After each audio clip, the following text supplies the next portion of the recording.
Fractional Worlds is a high-concept game idea created by myself, Josh Contreras. The image below represents the core concept of the game, two worlds that are separated but need one another to become part of a whole or unified. The core mechanic behind this game is multi-dimensional travel. This is the ability to change the currently active dimension to a new dimension, resulting in objects being exposed that were previously hidden. Ideally, this game would be developed as a single-player PC game. Players would use a standard keyboard and mouse, and the perspective of the game would be in 2.5D. The player has the ability to alter the dimension that their avatar is currently present in. Pressing the specified dimension-changing button will instantly change the world that the player is surrounded in. By doing so, objects that were previously hidden from the prior dimension will now be exposed and accessible to the player's avatar.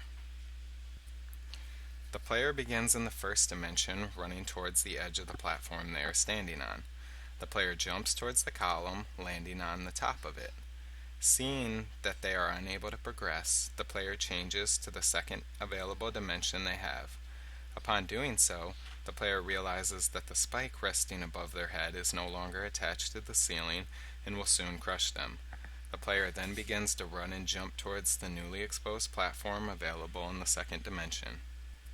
In continuation to the prior details of the multi-dimensional travel mechanic, objects in both dimensions must be used in order to progress gameplay. Additionally, objects used or altered in one dimension may have an effect on objects in the other dimension. Lastly, the player has the ability to freely change between both of these dimensions. The player begins in the first dimension, seeing that they are trapped in the present room by two shut doors. The player alters the dimension they are in, allowing the second dimension to be exposed. When the second dimension is exposed, a button appears where there was once a door. If the player interacts with this button, this dimension remains exactly the same. However, if the player changes back to the first dimension, then they are able to see that the button pressed affected a door in the first dimension. This mechanic is unique because it allows the designers to create two-level designs in one play space. It stimulates the player's logic and memory while playing by requiring them to remember objects and information from a separate dimension.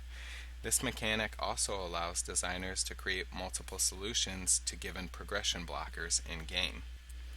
In conclusion, I'd just like to highlight some of the main points of this mechanic. There are two interchangeable dimensions.